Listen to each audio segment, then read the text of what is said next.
Bagaimanapun juga seorang rektor harus paling tidak dia memiliki semua atribut sebagai akademisi, dan yang tak kalah pentingnya adalah dia harus memiliki jenjang jabatan tertinggi, yaitu sebagai seorang guru besar. Nah itu juga yang mendorong saya ya, sehingga ibaratnya saya sudah selesai dengan urusan-urusan akademik, tapi tetap punya tanggung jawab karena pengalaman yang panjang tadi, sehingga saya merasa mampu untuk menjadi rektor Universitas Palangkaraya.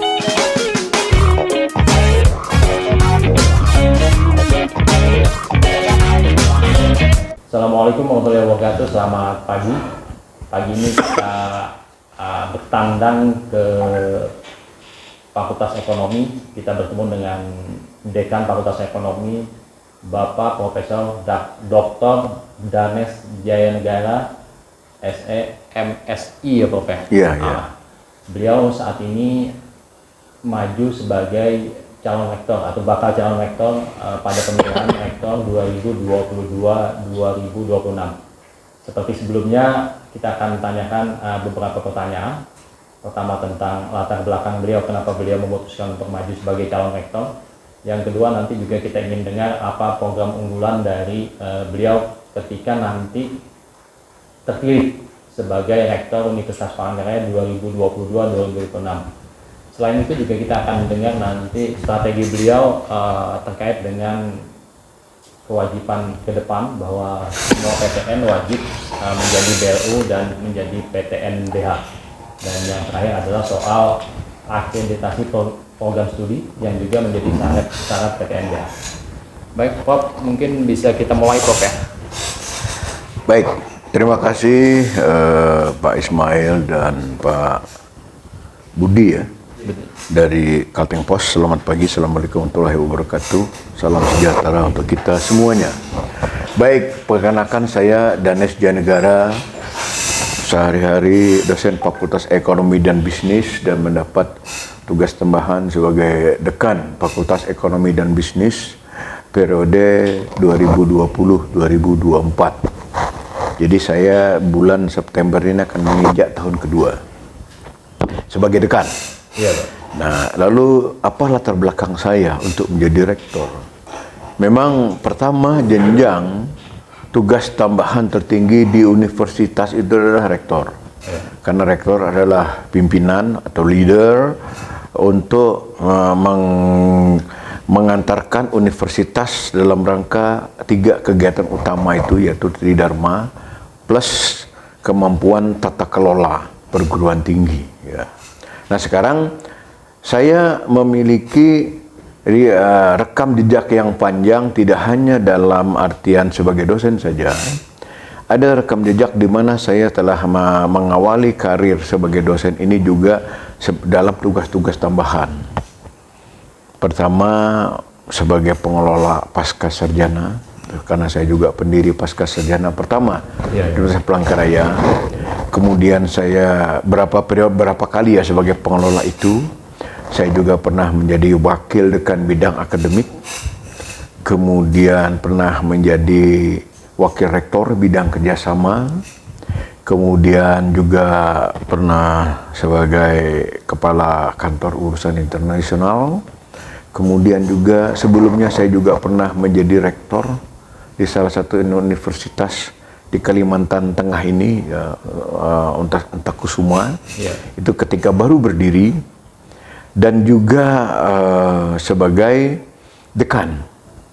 Nah, dengan rekam jejak tugas tambahan yang boleh dikata cukup lengkap tersebut, adalah naif apabila kita ada memiliki kompetensi dan ada panggilan untuk lebih memberikan kontribusi lagi yang lebih luas ya. Tidak hanya dalam kontribusi sebagai akademik ya, sebagai akademisi, tapi kontribusi kepemimpinan. Karena ternyata universitas itu sebagai sebuah entitas, dia cukup besar.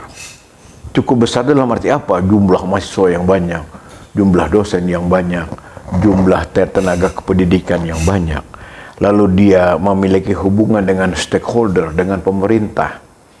dengan masyarakat, dengan dunia pendidikan lainnya, dan dia memiliki jaringan kerjasama yang luas.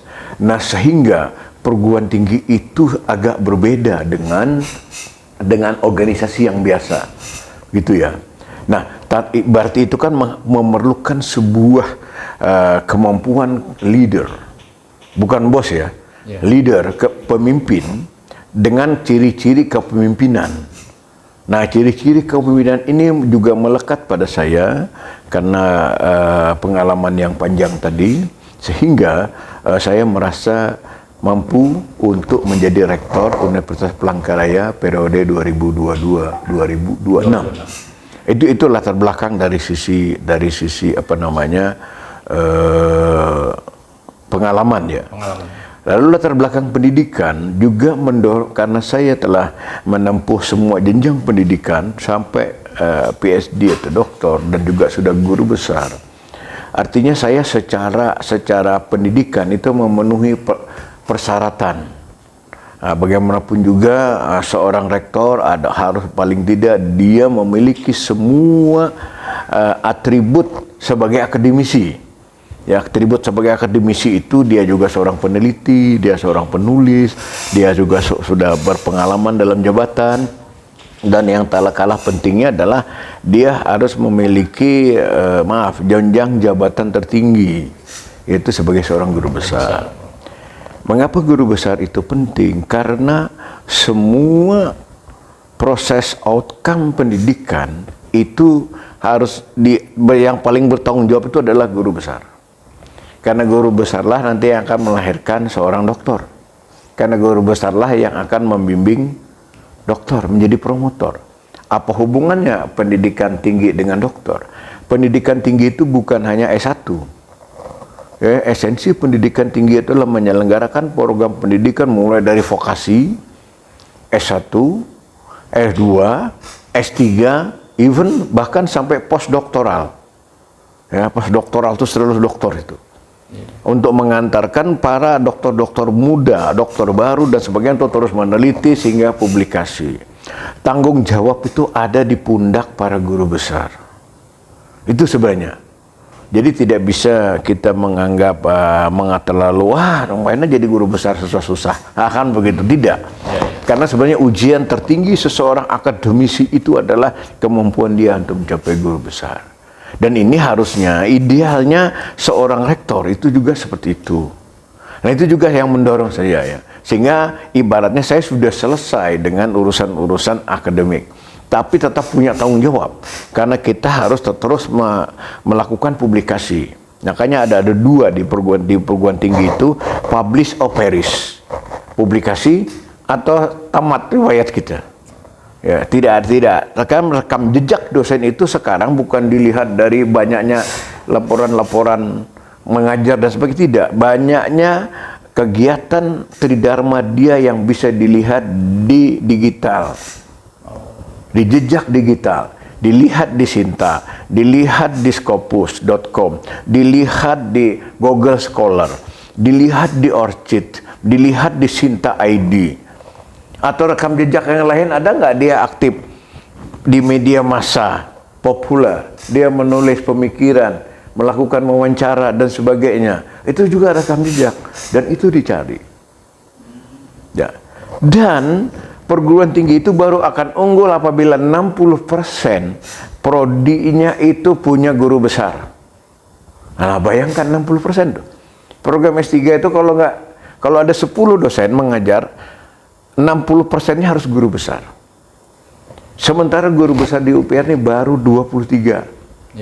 Sekian puluh tahun. Bisa 3-4 tahun baru satu guru besar. Idealnya setiap tahun orasi ilmiah guru besar itu 4-5 orang. Nanti saya jelaskan itu sebagai program-program unggulan. Itu adalah latar belakang. Lalu latar belakang yang ketiga adalah UPR ini sebagai perguruan tinggi, dia tidak bisa menjadi menara gading hebat sendiri di Kalteng. Indikator perguruan tinggi itu sebenarnya adalah kemampuan dia berada. Kalau kita buka Webometric, kita baca 100 perguruan tinggi terbaik nasional, 500 perguruan tinggi terbaik dunia, 500 perguruan tinggi Asia. Kita itu berada di mana? Ya kan? Berada di mana UPR itu? Satu waktu pernah UPR itu berada di klaster 4. Dari semua perguruan tinggi nasional ini di klaster 4. ULM itu di klaster 1 malah, klaster 2. Klaster 1, klaster itu indikasinya apa? Sumber daya manusia, publikasi, kualifikasi dosen, kemudian jumlah guru besarnya, kegiatan kerjasama dan sebagainya. Nah, ini berarti salah satu tantangan UPR ke depan adalah mampu mendorong supaya dia berada dalam jajaran-jajaran perguruan tinggi yang terkemuka. Setidaknya dia di atas perguruan tinggi yang ada di Kalimantan 4 ini. Ada ULM Lambung Mangkurat, ada Universitas Tanjung Pura, ada Universitas Mula Warman, ada Universitas Borneo Tarakan. Kan kita berada di bawah mereka ini saat ini. Itu baru level regional Kalimantan ya, baru nanti level secara nasional. Nah, itu berarti keterpanggilan agar kita berada dalam posisi itu juga salah satu tantangan. Tantangan lainnya, IKN ini berdiri di Pulau Kalimantan, ibu kota negara ini yang baru. Berarti perguruan tinggi Kalimantan itulah nanti yang salah satunya menjadi mitra bagi IKN yang di Balikpapan, Samarinda itu. Analognya adalah sama halnya ketika ibu kota negara di Jakarta, maka UI, ITB, IPB, Undip, UGM menjadi perguruan tinggi terkemuka karena dia selalu bersinggungan dengan pemerintahan di Jakarta sana. Terpaculah para dosen untuk meningkatkan kualitasnya. Ini kalau orang-orang mengklik web UPR, apa sih program-program paskanya UPR ini, berapa banyak sih program doktornya, itu kan dilihat di seluruh dunia. Bagaimana reputasi dosen-dosennya? Itu juga yang membuat latar belakang. Makanya kami merasa terpanggil untuk itu. Itu salah satu tantangan regional dalam perguruan tinggi. Paling tidak 3 poin itu ya. Mungkin bisa disampaikan nanti soal program unggulan. Oh ya, oke. Ketika nanti dipilih lah. Misalnya nanti terpilih, apa yang akan menjadi dari sekian banyak apa yang akan menjadi unggulan? Saya punya 10 program unggulan. 10 ya. Unggulan itu dalam arti kata sebenarnya dia bagian dari program kerja ya. Program unggulan ya. Yaitu satu, apa yang saya kerjakan ketika menjadi sebagai direktur adalah meningkatkan jumlah dokter sehingga dalam 4 tahun ke depan ada dokter 440 dari yang sekarang 210 lalu menjadi 230 penambahannya. Itu logikanya dari mana? Gitu ya. Artinya setiap prodi itu harus mampu mengirim 10 orang untuk kuliah dokter. Ya, atau 5. Contohnya kita di FEB tahun ini mengirim 10 orang untuk berangkat dokter. Ada 8 fakultas di universitas ini. Kalau setiap fakultas mengirim 10 saja per tahun, sudah 80 kan? 80 dikali 4, 320. Tapi yang nanti yang tahun ke 2025 kan belum selesai. Makanya harus dari sekarang digenjot itu. Caranya supaya cepat bagaimana? Nah, dosen-dosen ini dari sekarang pun sudah tahun kemarin mempersiapkan TOEFL-nya, IELTS-nya, dan TPA-nya.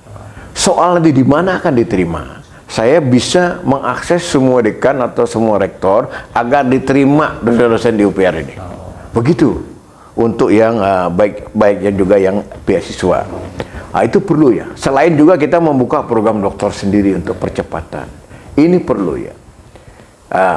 Program unggulan yang berikutnya adalah pendampingan guru besar. Guru besar kita kan baru sekitar antara 23-26 orang. Nah, saya ingin idealnya nanti di tahun 2026 ada bertambah sekitar 60 guru besar. Jadi 80. Ya, jadi caranya bagaimana? Caranya begini. Mereka yang sudah lektor kepala itu ada sekitar 233. Lektor kepala itu sudah 4C atau 4B. Ya. Mau ke guru besar kan jadi 4D, guru besar madya atau guru besar penuh nanti 4E. Itu hanya tinggal mencari sekitar perlu 200 kum kredit. Cuma publikasinya harus sekitar 45%. Berarti dia perlu sekitar 100 publikasi angka kredit ilmiah. Dan yang menjadi momok, karena menjadi guru besar itu perlu syarat khusus. Dia harus publikasi di jurnal internasional bereputasi, yaitu yang Scopus yang saya perlihatkan, Scopus. Dan Scopus itu adalah lembaga citasi pengindeks yang dibuat oleh publisher terkenal yaitu Elsevier. Unggulan ketiga itu target publikasi, ya, di Scopus. Nah, maka saya menargetkan ada 130 publikasi, ya, Scopus itu unggulan ketiga. Berikutnya adalah peningkatan jumlah program pasca sarjana. Ya, kita kan ada 12 nih dan 1 program doktor. Harusnya perguruan tinggi itu terkemukanya bukan hanya hebat S1-nya. Ya.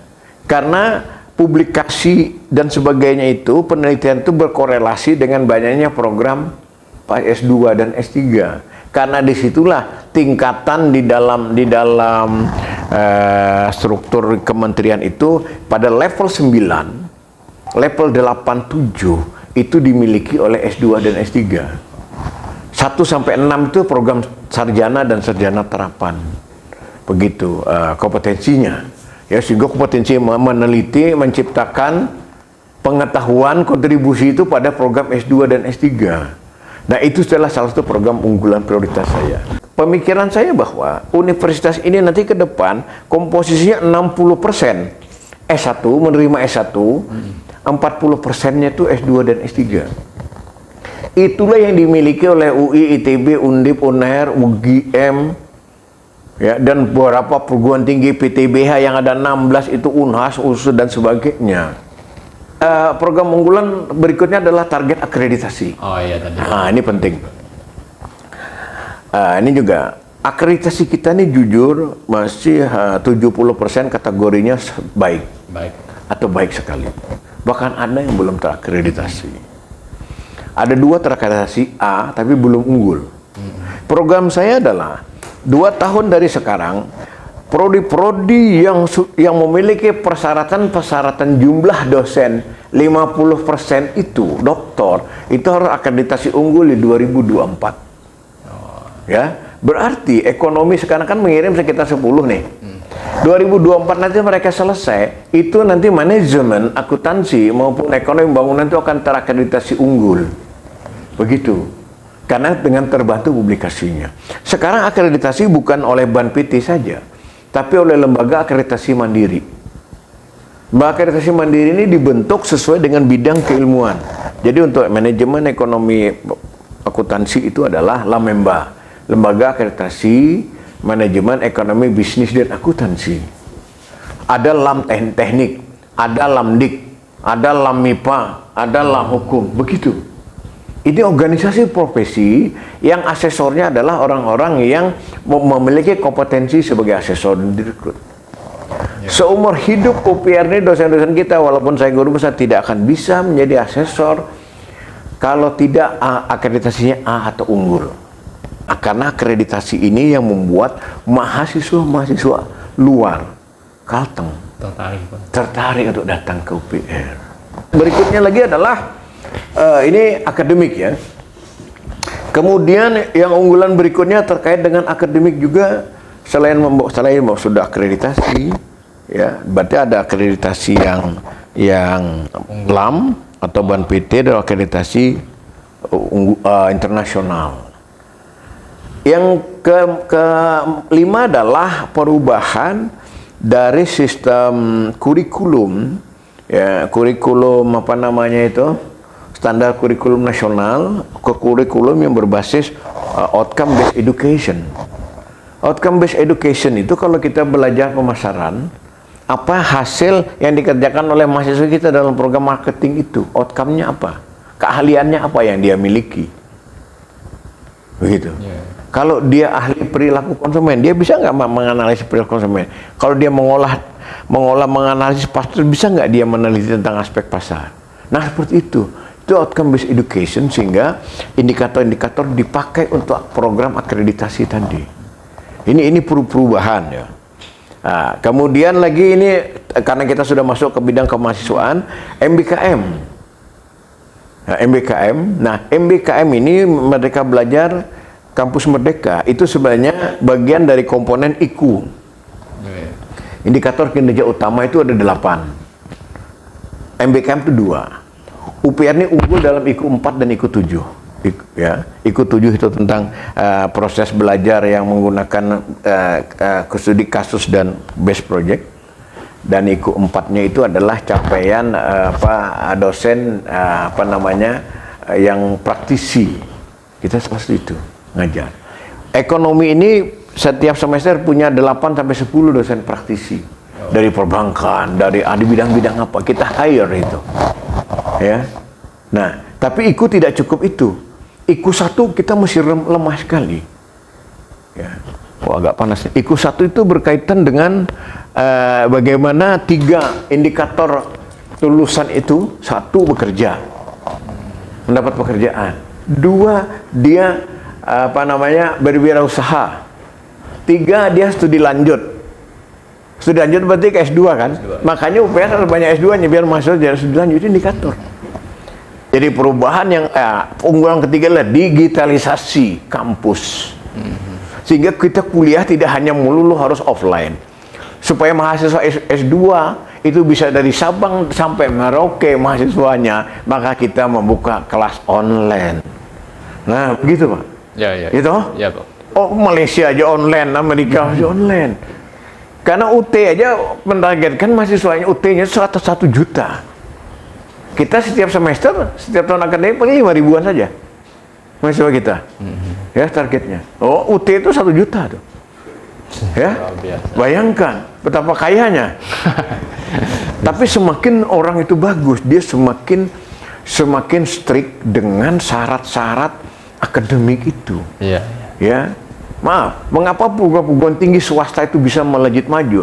Mereka itu kalau sudah, misalnya kita ini angkat tahun berapa? 2022 ya, mahasiswa yang masih ada data 2017 tuh belum lulus, itu suruh pindah ke swasta atau ke lain.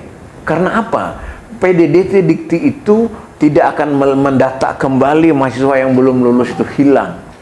Dan itu tidak bagus bagi akreditasi. Berarti ini kita tidak bisa melampaui standar nasional pendidikan. Kalau standar nasional bilang 4 tahun sudah lulus, itu harus lulus semua. Jangan masih ada yang tidak lulus. Makanya ekonomi memindahkan mereka mahasiswa yang tidak lulus itu. Karena itu berpengaruh. Kita harus kerjasama. Dan mereka nanti tidak punya PIN ijazah nasional. Kalau mereka lewat masa studinya. Tidak punya. Itu implikasi. Dan ini harus dipahami semua oleh para calon rektor sebagai perubahan paradigma pendidikan.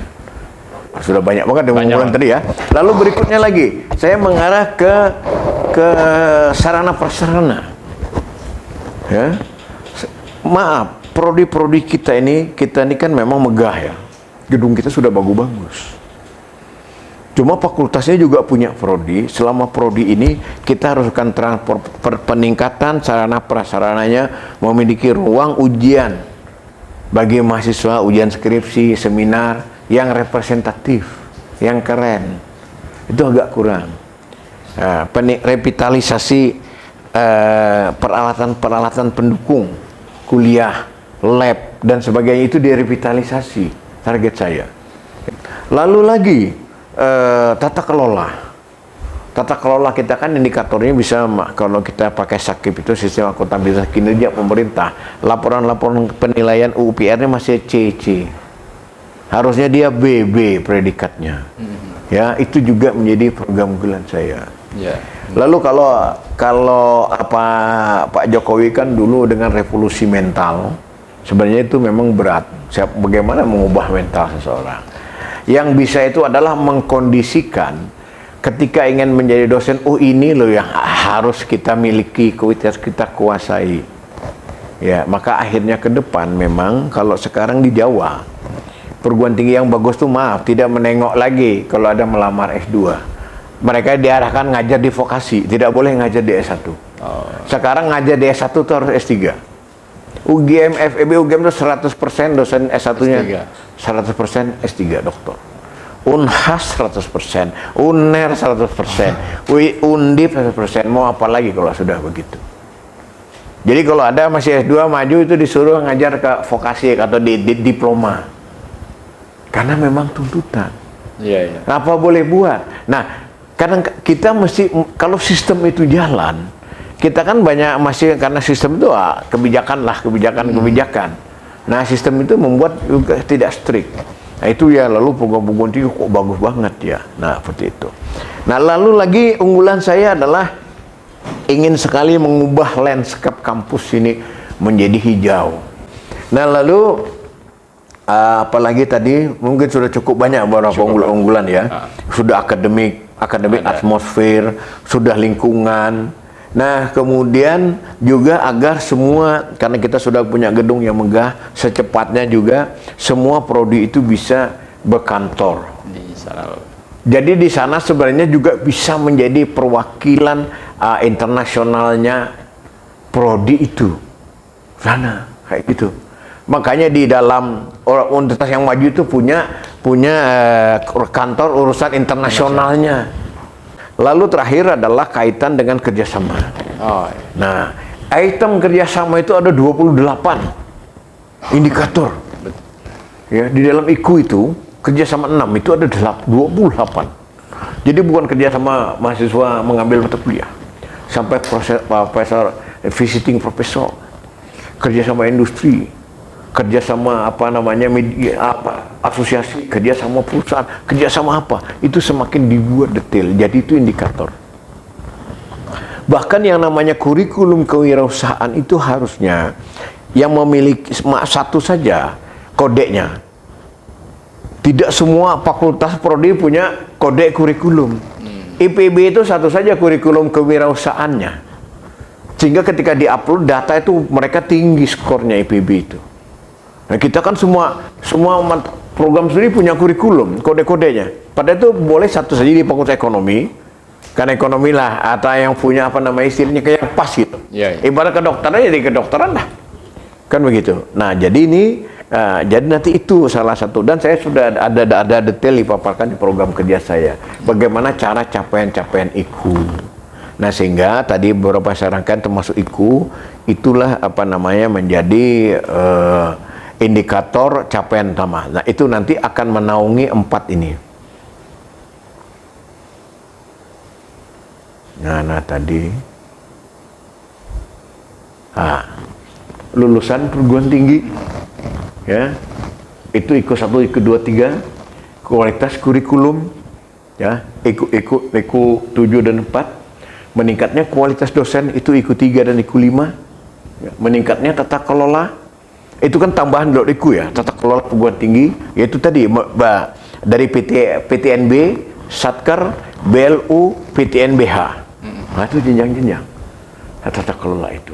Nah, semua itu tercapai disebut dengan 8 IKU tadi, indikator kinerja utama. Nah, kita kemarin kan dapat bonus dari 2 IKU aja, IKU 4 dan IKU 7. IKU lain kita masih 0. Ini terlihat di sini. Nah, ini maka IKU 4 dan IKU kita menunjukkan itu. Ya, di sini berat nih. Karena juga sistem pelaporan, pemahaman semua unsur pimpinan unit memahami cara pengisian IKU itu juga menjadi penting. Pop tadi sudah ada beririsan atau menyinggung pertanyaan soal akreditasi, tadi sudah juga disampaikan nanti gimana anunya, kemudian juga soal PTNBH. Mungkin satu Pop yang mungkin terkait dengan PTNBH soal kemandirian keuangan, kalau misalkan nanti menjadi PTNBH kan hampir mungkin 80-90% kan harus mandiri dalam hal pembiayaan tadi Pop. Iya. Strateginya gimana Pop? Kira-kira sudah ada bayangan nggak kalau misalkan? Oke, baik, sebentar aku minum dulu lah. Ya. Ternyata manis sekali minum tadi. Jadi dalam menjadi PTNBH ini kita mulai dari BLU dulu ya. Jadi BLU itu saat ini ya kondisi real saja. Karena untuk menjadi BLU itu sebenarnya kita punya strategic business unitnya itu apa? Unit bisnis universitas itu apa gitu.